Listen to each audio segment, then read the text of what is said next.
I don't know how I do what I do on the guitar.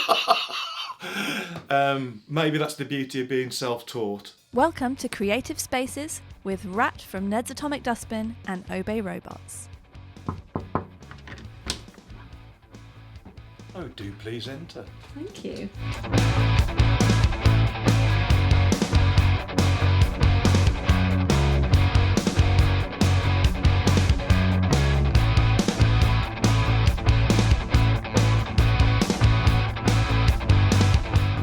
Hi, I'm Rat from Obey Robots and welcome to the Slaughtered Lamb, which is my own personal creative space. Literally about 2018 I started setting up here for rough songs. It started with a very, very different setup than what I use now, which is what I recorded Let It Snow on. Never had a music room before, never had it. Part of me is still kicking myself that I didn't have one in the years that have passed, especially now that I'm doing what I'm doing. But I've had to learn everything from scratch. It's actually been really enjoyable up to a point, minus the frustrations of the usual thing of changing a setting and it all goes to rubbish on me and I can't get the setting back again. Right. So had you ever used music software before 2018? I hadn't, no. I'd dabbled a bit with GarageBand when I had a Mac, but that was just copying the loops in and just building rubbish dancey tracks, whatever. Yeah. And I had a guitar plug-in box called an M Audio, just a small thing like that kind of did the job. But there's always like an impetus that didn't matter what I wrote or whatever, there was nothing I knew what to do with anything anyway. Yeah. So I've always been writing stuff on guitars for me, but never actually recorded them for anybody else. Never thinking they were any good or never having any confidence in what I was doing. And the confidence came from doing the session with Miles Hunt, the acoustic album with the Neds, and I started playing some of my own stuff, and his response to what I was playing was what actually gave me the confidence to actually think maybe I could do something after all these years, and that was the catalyst that started off this whole process now. Yeah.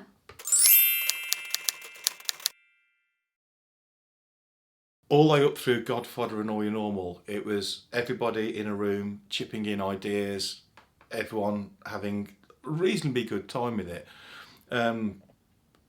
There's bits of guitars all over the place that I wished I hadn't done. If I compare the tools we had then to the tools we had now, one of the things that came out of that was the ability to commit to tape immediately and not use the software to do it for me, because we didn't have the ability to do a lot of things there.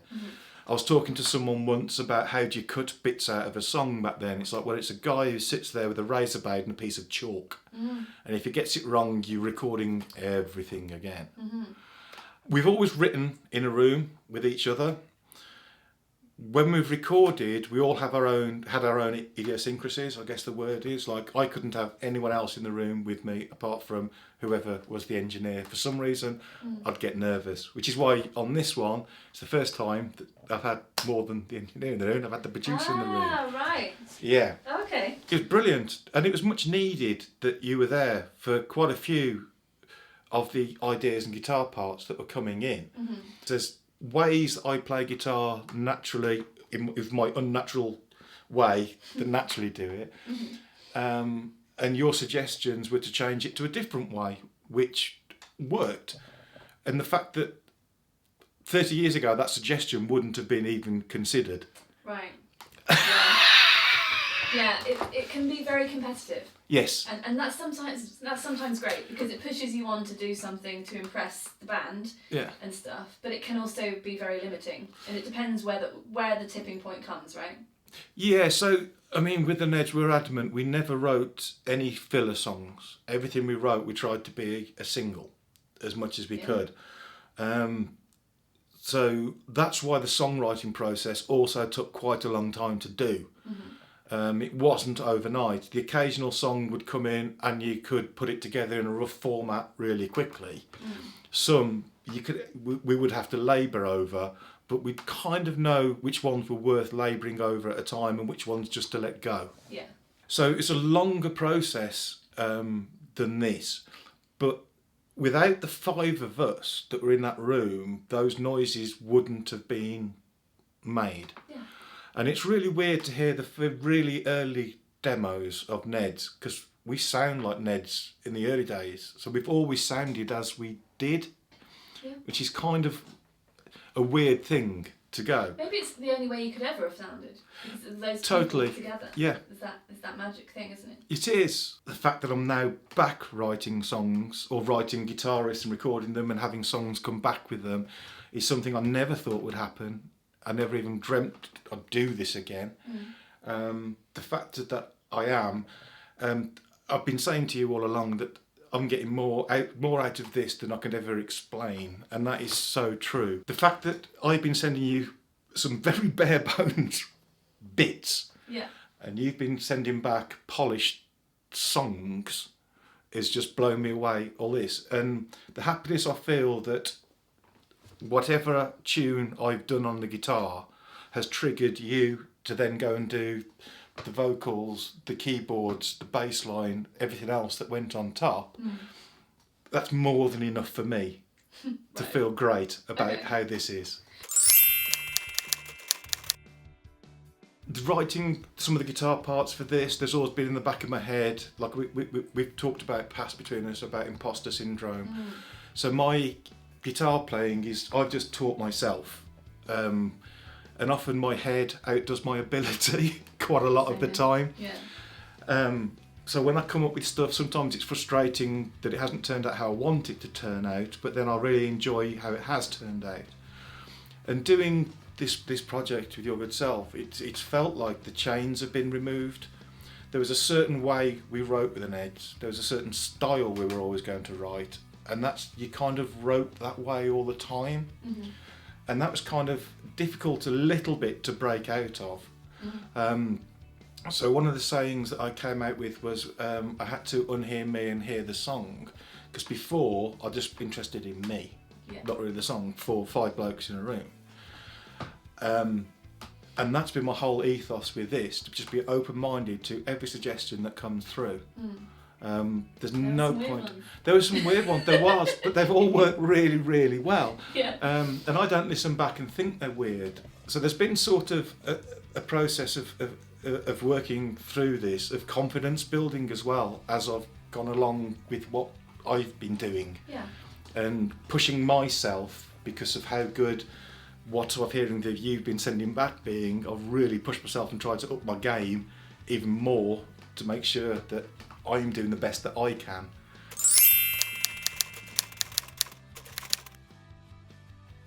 I bought a pre-Sonus USB interface for guitars, and with it came free software which was Studio One, which absolutely fantastic, did the job, worked on Windows, and I got a couple of speakers to go with it, and that was literally it.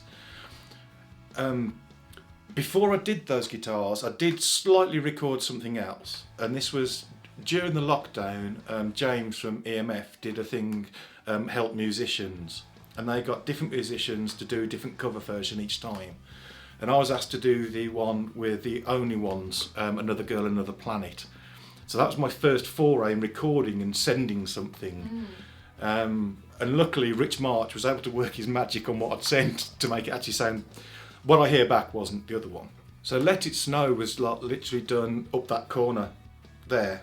And I got that email from you saying this bit needs a solo here, and that's when my heart goes, oh God, whatever. And I remember doing that solo that's in this song, and that was the first one I put down. And I remember messaging you saying, if you don't like it, I'll try something different. And you were like, what? No way are you changing that solo. It was brilliant. It was just the first one. I recorded it using the Gretsch guitar. The amp sounds were plugins. There's nothing there. I'd taught myself how to set all that up and get that done. The EQ, everything was just flat. I didn't mess with any of that. I don't mess about with compression or any tools or anything like that. I'll just send you the raw signals through. It's just that you sometimes see some guitar players with pedal boards with equalisers and compressors. And you're like, why you don't know. Just know. Let the guy up front do that, or let the studio do that one. Mm-hmm. So I was gobsmacked that you really liked it like you did when it come back. And then you sent the version back to me, which is the complete version really, with the keyboards on. Mm-hmm. And I was just like, oh wow, yes, I like the way this is going on here. I really do like this. And from the opening start of that song, I still get a smile on my face of what we did for that song. Me too, it's a really exciting song. Yeah.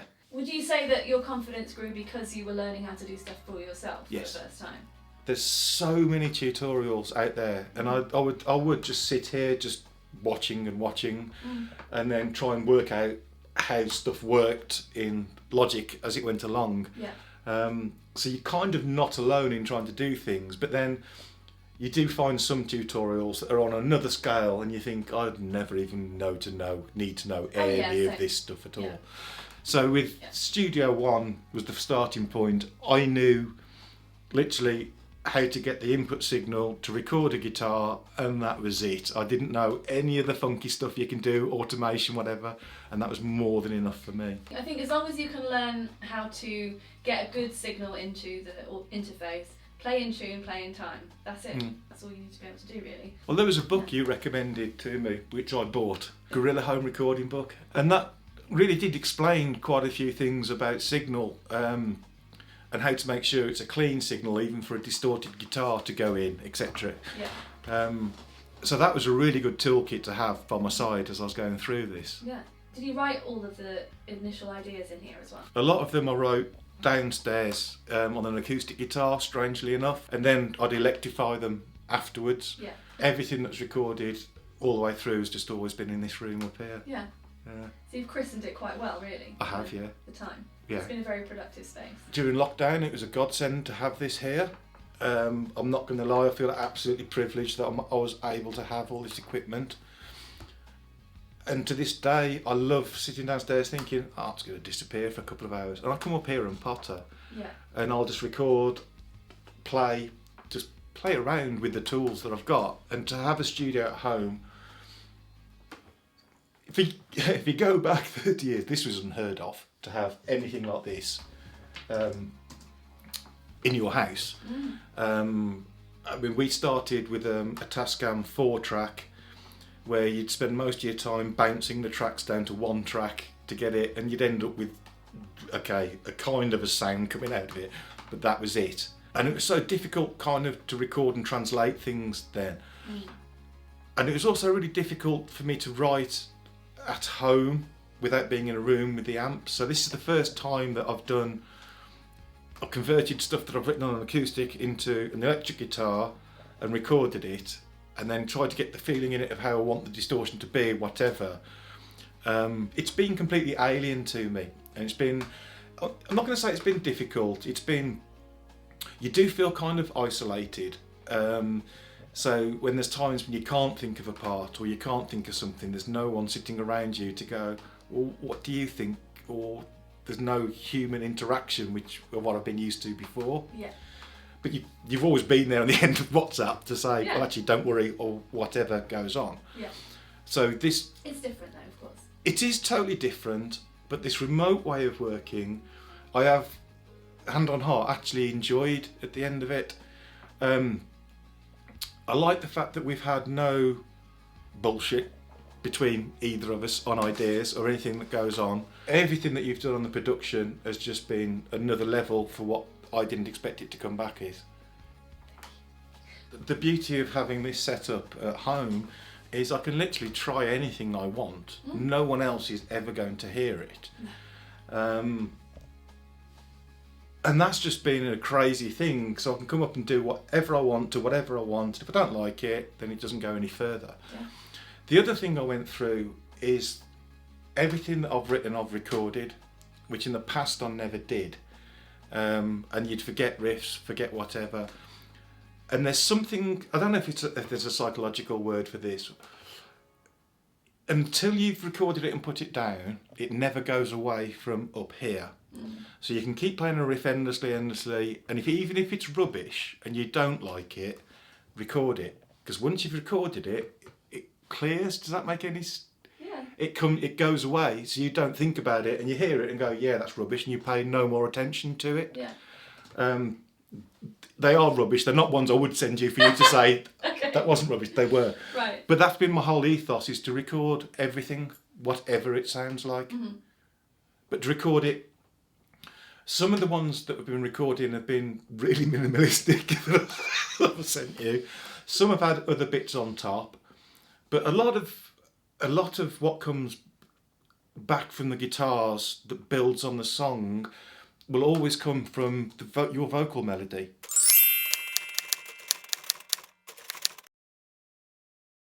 Although I'm quite a happy-go-lucky person, obviously I'm not happy all the time, no one is, I can never write anything if I'm unhappy. And I can't write when I'm happy. I write, things just come to me and I don't know why. And it's just finger positions that will start something and then it will follow and follow and follow. I don't know how I do what I do on the guitar. Maybe that's the beauty of being self-taught. How would you feel if you didn't have this space anymore? I'd be mortified. I really, really would. To have a creative space of my own in my house is just... I never thought I'd do it, never thought it would happen. To have it taken away or it go, my God, I don't know how I'd feel. I'd feel awful. I mean, whatever happens in the future, this now is always going to be here at something. I'll be if I live that long, the 80-year-old bloke still recording apparently guitars that apparently sound like 90s for some reason. Don't understand that at all. It's just distortion.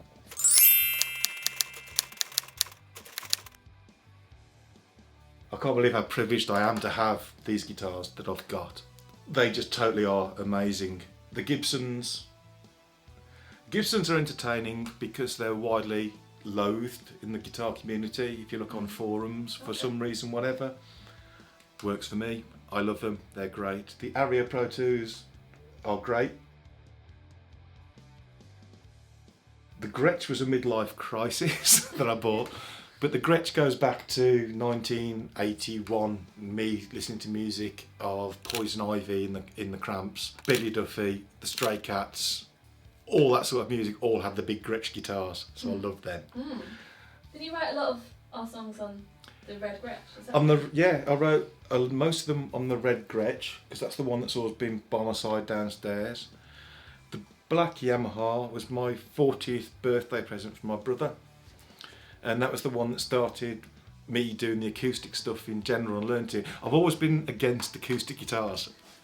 I've always found them cumbersome and hard to play or whatever. I've never really got on with it. I've always preferred playing an electric guitar than an acoustic. Only now I love them both equally as they are, but there is a time and a place for each one. Yeah. Yeah. They are beautiful when they're played. They are, and they both sound different. So each guitar has its own personality, I guess you could say. They don't sound the same, but put things together, and that's where you come up with a sound.